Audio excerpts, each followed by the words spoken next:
Howdy y'all, how y'all doing today? Welcome to another Rootin' Tootin' Nathanchu's Disney Reviews. I am your host, Nathanchu, and today we're going to review Big Thunder, the wildest ride in the wilderness. Now the Big Thunder we're doing today is going to be the one located Disneyland in Anaheim, California.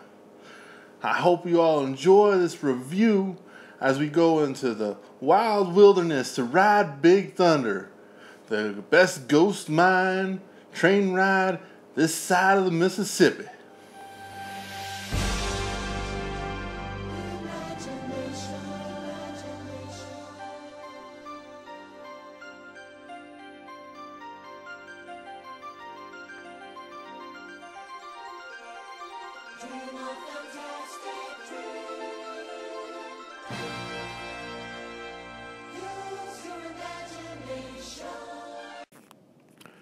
Big Thunder Mountain Railroad.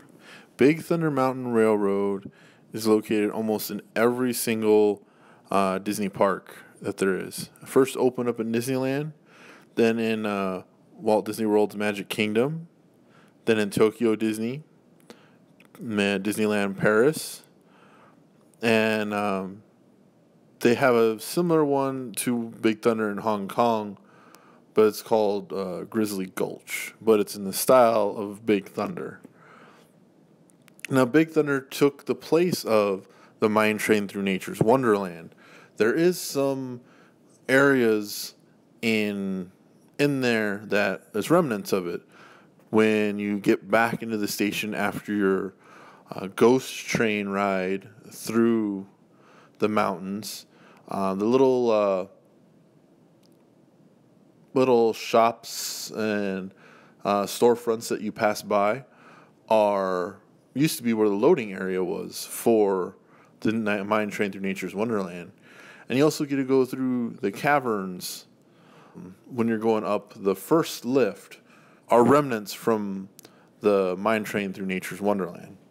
Now, Big Thunder opened up on September 2nd, 1979. It is my favorite roller coaster there at the Disney park. It's great to ride during the day.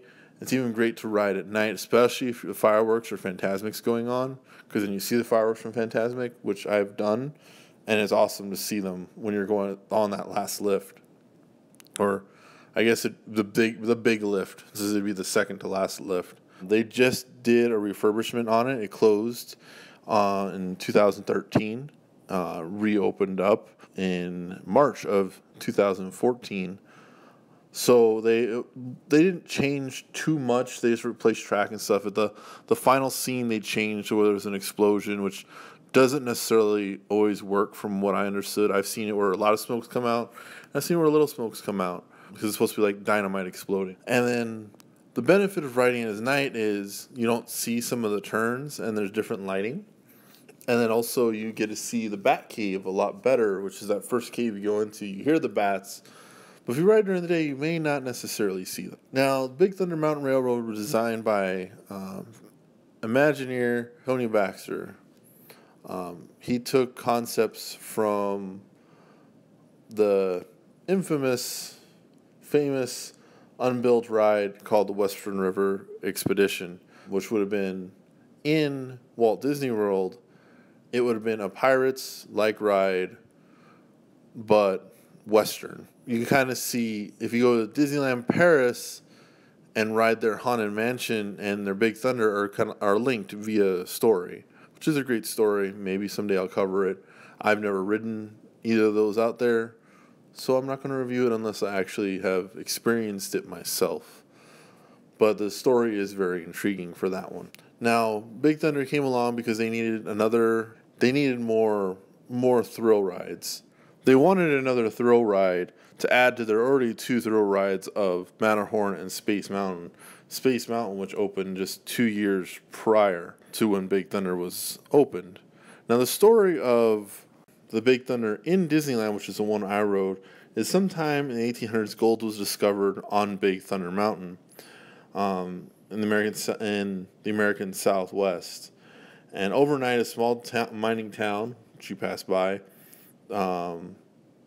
popped up. And The Native Americans said the mountain was cursed and they shouldn't be going on there. But long before a great tragedy happened, it depends on where it is. It's a earthquake in Paris in California. But California, they kind of took the earthquake out with the explosion. But I mean, that's how the Ghost Trains happens, because it's a cursed mountain. And the Big Thunder Mountain Railroad was founded and allowed tourists to take rides on the cursed, possessed trains. And that's why you get the lovely ghost trains for it. Now, the California version of the mountain is based on the hoodoos of Bryce Canyon National Park in Utah. The Florida and Tokyo and Paris versions are based on the rising buttes that are located in Utah and Arizona's Monument Valley. You can also notice that it's based on the hoodoos, but if you are coming in from New Orleans Square or Adventureland and you pass by the petrified tree, if you line it up right, it looks almost exactly like the petrified tree. Like, you can line up the mountain and the petrified tree, and it's almost exact. It's kind of a unique thing that I forget who pointed it out to me or how I got pointed out to me, but it's a really cool thing to look at. If you're walking through the park, walking that way, and you remember to look that way, and you see, oh, the petrified tree and the Thunder Mountain lines up. Now, this is a must ride. I try to at least ride it twice, once during the day, once at night, for the reasons I said. You kind of get a different feel for it. It is my favorite roller coaster there at the park. It's not too extreme. It's not in the dark. It's actually got things you can look at. That's one thing I like, that you can look at it. It doesn't go fast enough where you can't see some of the detail. So it's not super fast like California Streaming, which has no detail. You're just riding it for thrill. Or Space Mountain, where you're riding it in the dark and can't see anything. And so it's similar to Matterhorn in the way where you could ride it and you see these details that they put into it. So I obviously give this one a 5 out of 5 ghost mine trains. And you should definitely check it out if you're in any of the parks. I've watched videos of the other ones, and it is quite fun.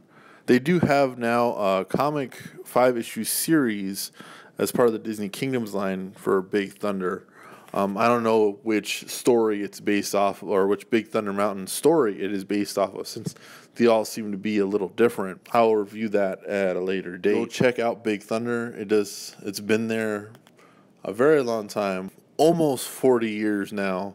It's definitely a staple in the park. I hope they never take it out. It would be great if it was longer, but it doesn't need to be enjoyable.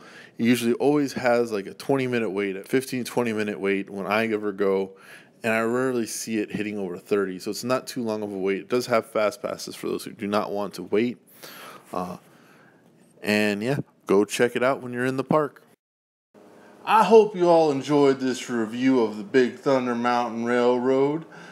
Now, if you like this review, please subscribe down below to the Red Button Jamfest channel here on the YouTube. And you could also follow me on Twitter at Nathanchu. That's Nathanchu. You can also follow the website at RB Jamfest on Twitter. You can also check out redbuttonjamfest.com for some more hilariousness and informational of this history and all the good stuff that is on there from what me and my compadres do. Now, hope you all had fun, and I shall check you out next time on another episode of Nathanchu's Disney Review. See y'all later. Y'all come back now.